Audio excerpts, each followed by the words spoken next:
Shane Guns with 365 Radio Network, and I'm on the phone today with Lefty Williams from El Camino. What's up, man? How's it going, brother?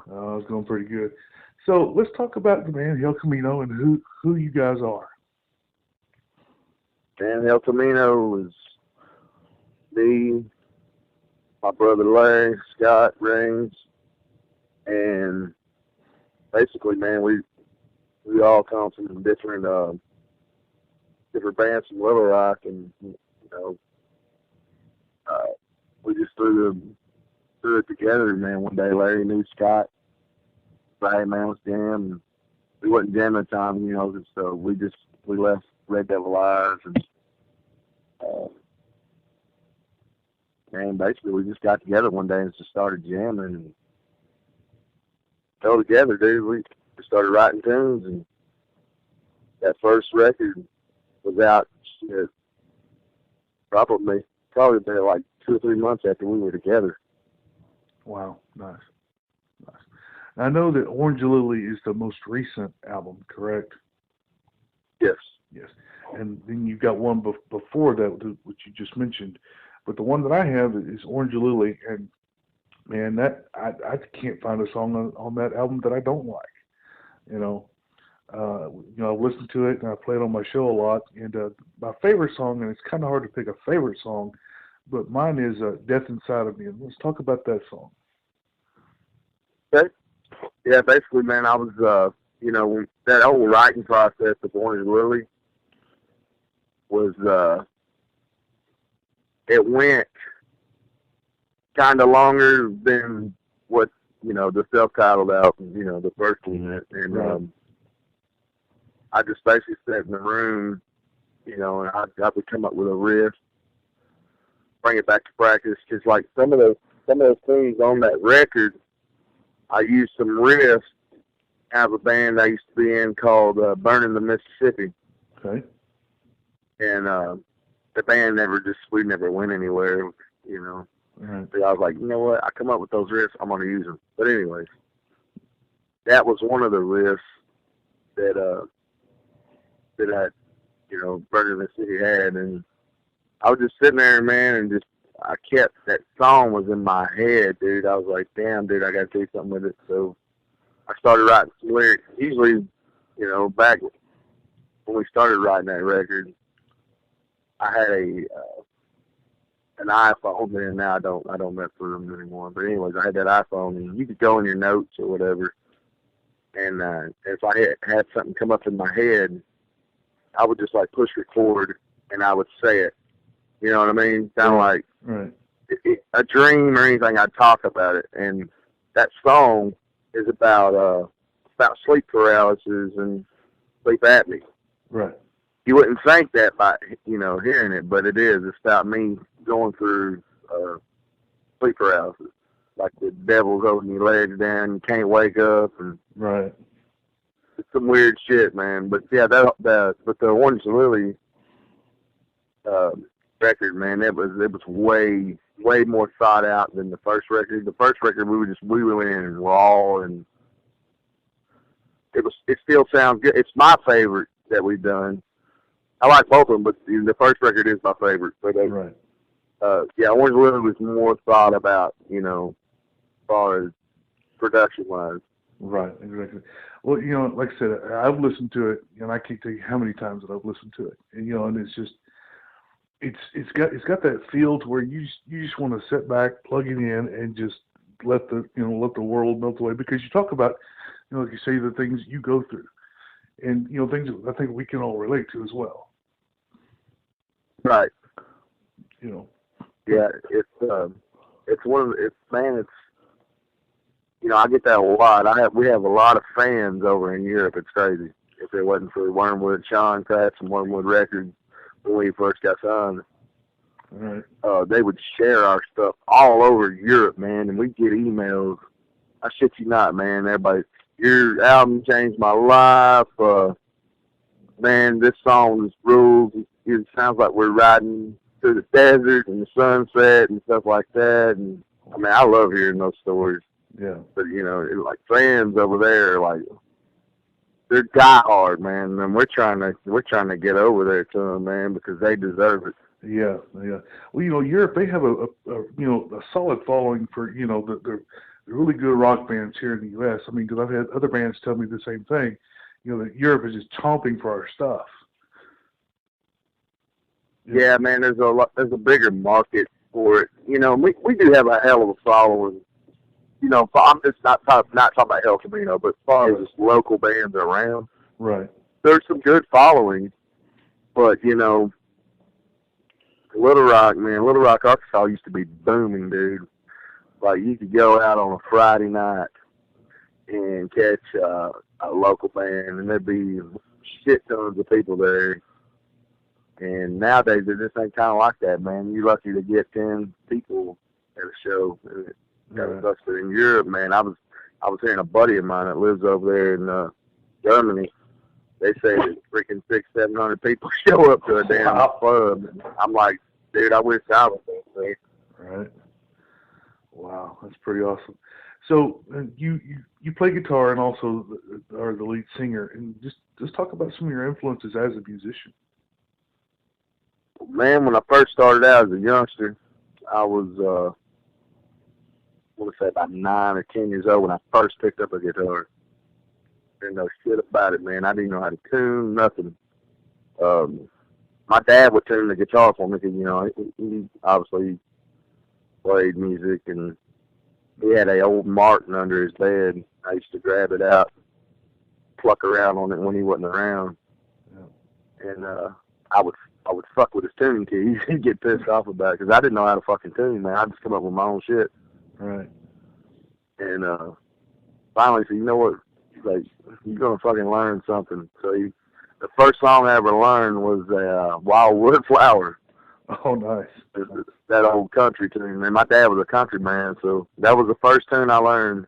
And I played the shit out of it. Every time my family come over, he'd break that guitar out, and they'd be like, yeah, play it. So I always had to do a concert for my family at that age. And nice. But as far as when I got older, man, I started listening to a lot of, my older brother got me into a band called Thin Lizzy. Oh, yes. And man, I got into those guys deep. There was Blackfoot, Thin Lizzy, Mountain, Grand Funk Railroad, Leonard Skinner, shit, man, Bad Company, you name it. All that old 70s shit. Yeah. I was into that shit, man, and and I like the 80s stuff too. My sisters, man, that if it wasn't for them, I wouldn't be a metalhead, really. Right. I mean, they were listening to like Metallica, even heavier shit than the Slayer, fucking, you name it. There's shit you probably wouldn't even hear nowadays. Right. Like fucking Diamond Head, King Diamond, Motorhead, a bunch of shit, man. My sister was into a lot of shit. So if it wasn't for her, I wouldn't have been a metalhead. Right. But like my influences, man, I would have to say Waylon Jennings, any old outlaw country, Thin Lizzy, man, Crowbar. I like them old weird cats too. Towns Van Zandt, all that shit, man. I'm into a lot of shit. Wow, man, that's pretty vast, selection there, because normally I don't hear, like Diamond Head or anybody like that. But yeah, that's pretty cool. Yeah. So the other song that I have and I play regularly is Inertia Switch. Let's talk about Inertia Switch. Yeah, let's talk about that. Well, that was Larry. My brother Larry is a mechanic. Hell of a bass player too. Yeah. And a singer. But yeah, that song probably was, I wrote all the lyrics to it, but Inertia Switch is something in a car. Right. Like it's I'm not a mechanic, he is. He would have to explain it, but it's like something that can blow up or some shit. I don't know. Something to do with gasoline and shit. Right. That's where that part in that song come from. But in my head, I just thought it was like medieval, and I was thinking about NASCAR shit, medieval shit, and I just put it on paper, man, and it sounded good to me. Awesome. There's, like I said, they're really good songs, and you know, we don't really hear a lot of, you know, your style of music these days. You know, it's right now it's hard and heavy and metal, you know, but and you come out with this doom stoner stuff, and it's like, wow, you know, go back to the '60s, you know, the late '60s with Hendrix and all those guys, you know. Right. Yeah. So. Well, you know, that style of music, man. There was bands like Fleet. I guess they would be the forefathers of that shit. Yeah. Anything the upstairs. Kaya. Mm-hmm. That's kind of on the lines of, you know, we wanted to do a band. We don't want to rip off no band. We want to do our own thing, you know, and I think we're doing pretty good about doing that. Right. Because that's the key, man. You don't want to rip nobody off. You just want to, you know, you just write something, and that's what's cool about us, man. We don't sound like anybody around here. Right. You know, and everybody knows that shit. And, you know, I was in bands. It sounded like other bands, and you can tell, man, and it kind of, it's awesome, but it is discouraging, too. It's like, man, write your own shit, you know? Right, exactly. Make something different. But, yeah, like I said, sometimes it's easy to do that. Right. I mean, you can't help it, man. There's only so many chords on a guitar. Right, exactly. But you don't want to be that whole. You don't want to be AC/DC and play the same 4 chords throughout their entire career. You know. Right. There'll never be another fucking AC/DC. Right. That's oh my God, man. That whole shit with Axl, man. I love Axl to death, but he don't belong in that band. No, he doesn't. Not at all. The old man. I heard the old man got his ears back. He got those in ears, so he's ready to rock and roll. Because, you know, that's up to those guys to get him back. Yeah, well, he's got his solo project rolling along now, so I'm really excited to see what that's going to be about. It's going to be awesome, I bet. Anything with him, but, you know, I was a Bon Scott fan too, so yeah, exactly. That's the best AC/DC that ever lived. Yep, I agree. Dirty Deeds, yeah. All those, yeah, it's good stuff. So, oh yeah, man. So also here lately, I've been seeing you're doing a lot of live acoustic stuff. Yeah, man, that's my bread and butter for right now.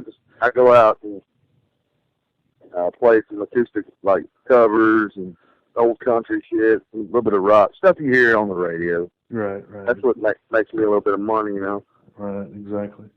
So, have you gotten a pretty good following with doing that as well?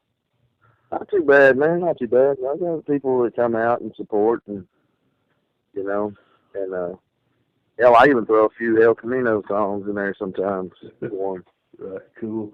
That's awesome. It sounds pretty cool on that acoustic anyway. So. Oh, I bet it does.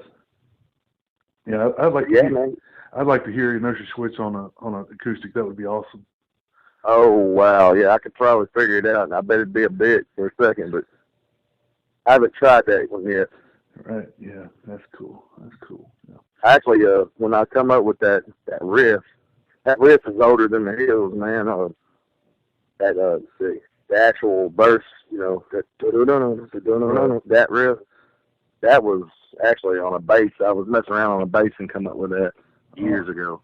Awesome. That's pretty cool. And we just, you know, a lot of that stuff I've done is shit that I've had in the back of a notebook somewhere in the back of your head kind of thing. You have them old recordings of stuff you did, little doodles and shit.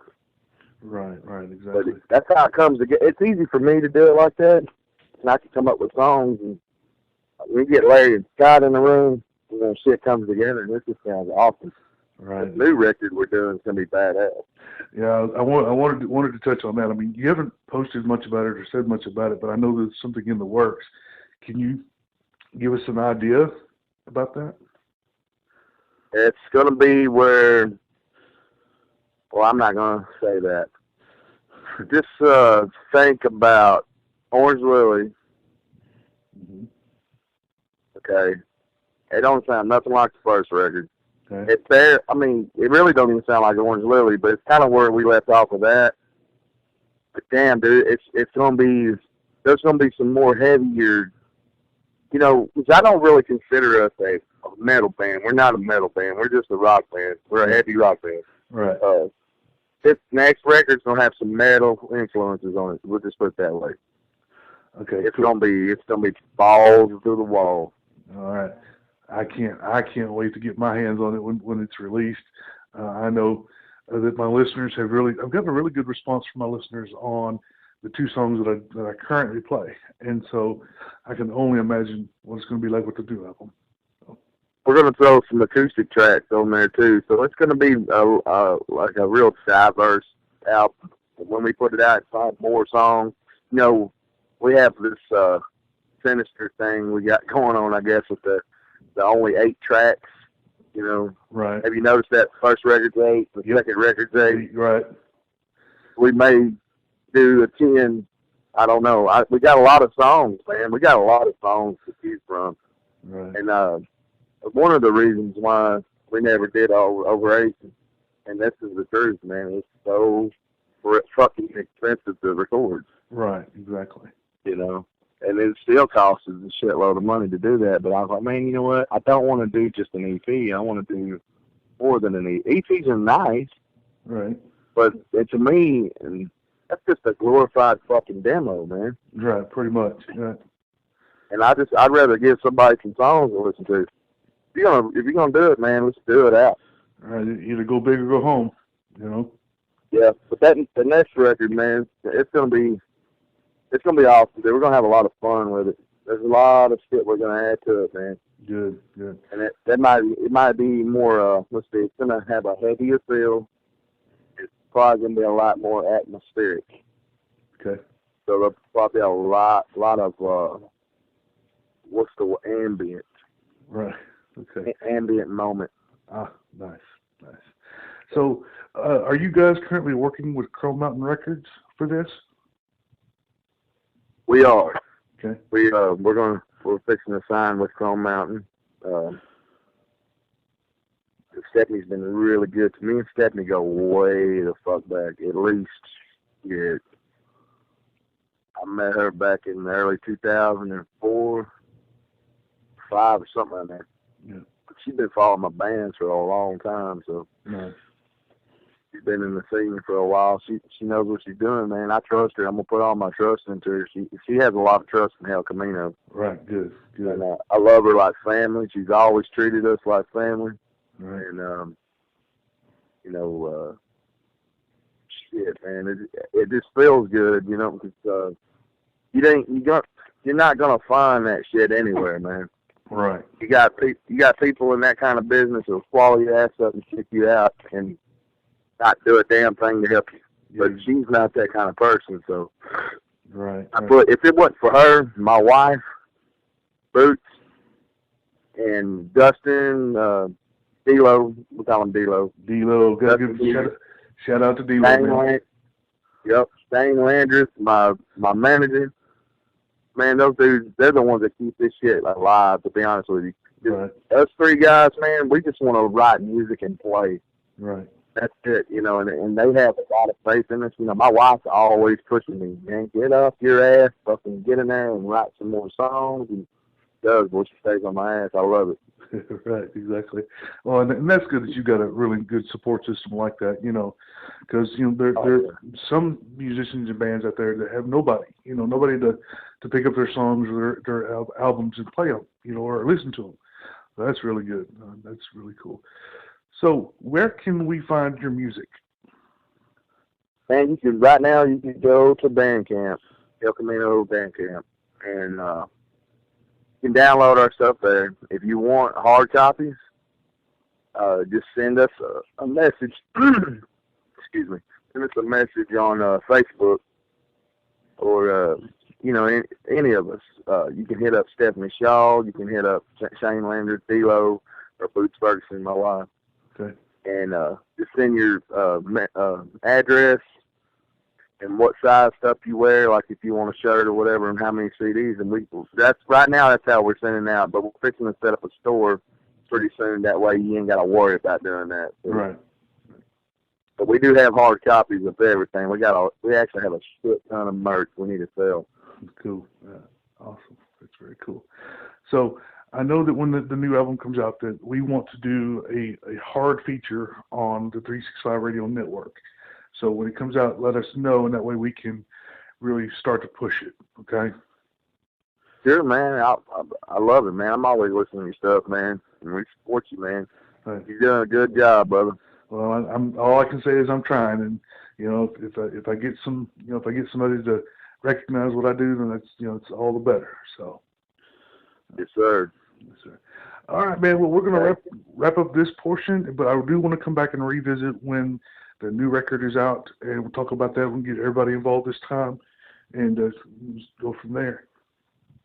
Sounds good, Shane. All right, man. We'll talk to you later. All right, brother.